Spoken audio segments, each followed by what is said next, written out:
In these nondescript-looking boxes in the DEA evidence vault in San Diego, about 1,000 pounds of marijuana from Thailand. Thai sticks, they are called. All this was seized, packed just the way it is, from the basement of Louis Villar when he was arrested about 2 years ago. All this was worth $50,000 in Thailand, but on the streets in the U.S. today, it would gross $3 million. No longer dealing with mere motorboats to Mexico, Lou Villar and the Coronado Company were now crossing oceans in fishing boats and yachts and motor vessels. They had their own accountants, investment counselors, and they had a special camaraderie.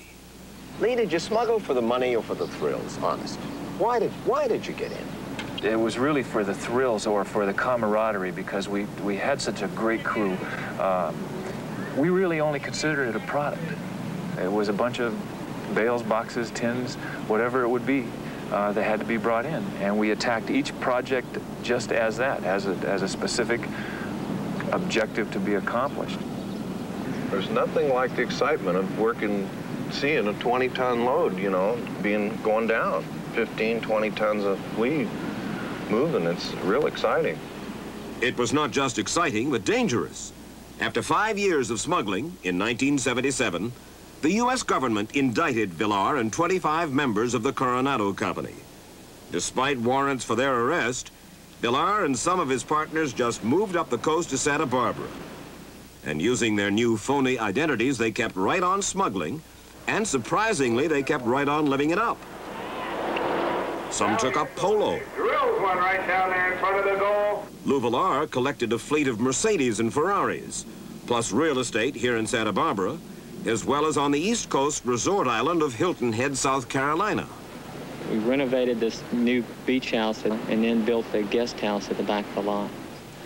Mike Agnor spent 2 years supervising construction of Lou Villar's oceanside estate on Hilton Head.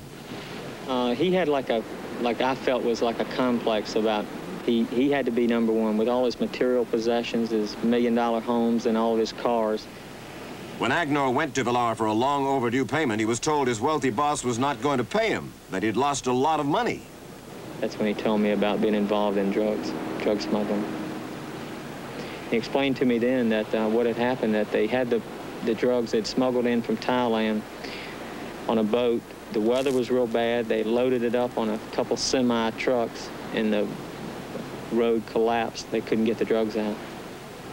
Angry because Villar owed him $55,000, Agnor went to the federal government and provided information that led authorities to the fugitive, led them here to Lou Villar's home in Santa Barbara.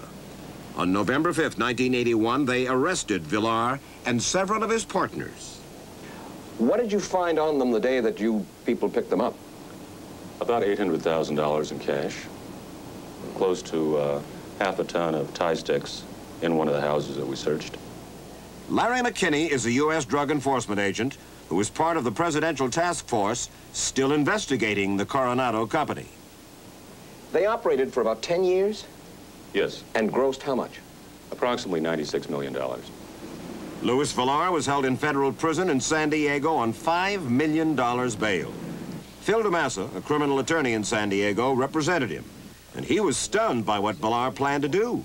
What he wanted to do was to do anything possible with money to get out, to bribe the judge, to bribe the U.S. attorney, later to bribe a congressman or the parole board.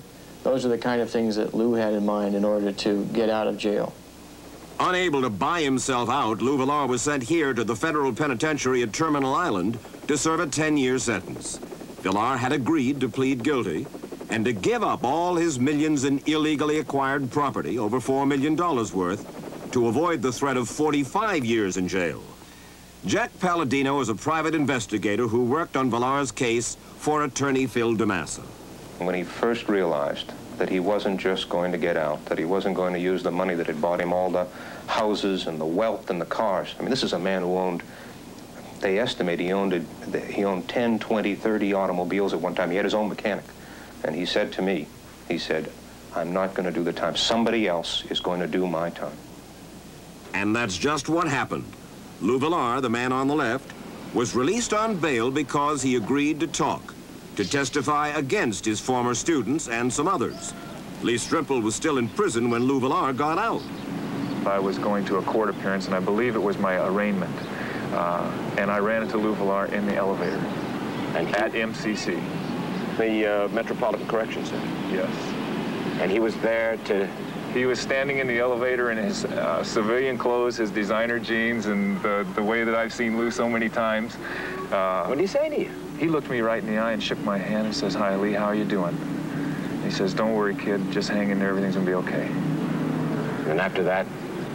And after that, I spent 6 months locked down on the 9th floor at MCC. In June of '83, here in the federal courthouse in San Diego, after turning government witness, Lou Villar was resentenced. He was released from serving all jail time.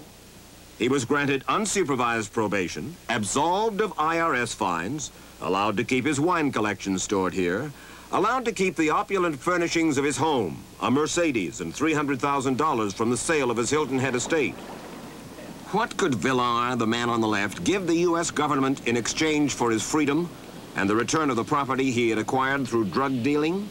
He could rat on his attorney, Phil DeMassa, a man who had a reputation for successfully defending drug dealers. Last spring, a squad of federal agents descended on DeMassa's law offices. The U.S. government said that they were looking for evidence of DeMassa's direct involvement in the Coronado Company. But they seized 95 boxes of files, which included material on every one of Phil DeMassa's clients. They took every file for 13 years of my practice. They took 15 years of my life out of this office with them. Well, this is an example of government out of control. Attorney Barry Tarlow is defending Phil DeMassa, who is now the main target of the U.S. government, even though a federal judge has declared the search of his office unconstitutional. You know, nothing like this has ever occurred in this country. This is the most pervasive, the most intensive ransacking of a law office that has ever gone on in the United States. This search was an obscenity. I mean, can you imagine what would happen if, for example, they bugged the confessional booth to listen to what you told your priest, to listen to what you told a psychiatrist? This is the same thing. People come to a lawyer and they want their confidences to be private. They seized 250,000 documents involving 1,100 separate clients. Who put them on to you? Villar. And Villar says that you, DeMassa, are in it up to your hips. That's what he's saying, but it's untrue. You worked for Villar, too. I didn't work for him. You didn't turn him down? Of course not. Well, don't you That's my job. I represent people charged with crimes. You served only as? A lawyer. Period. Period.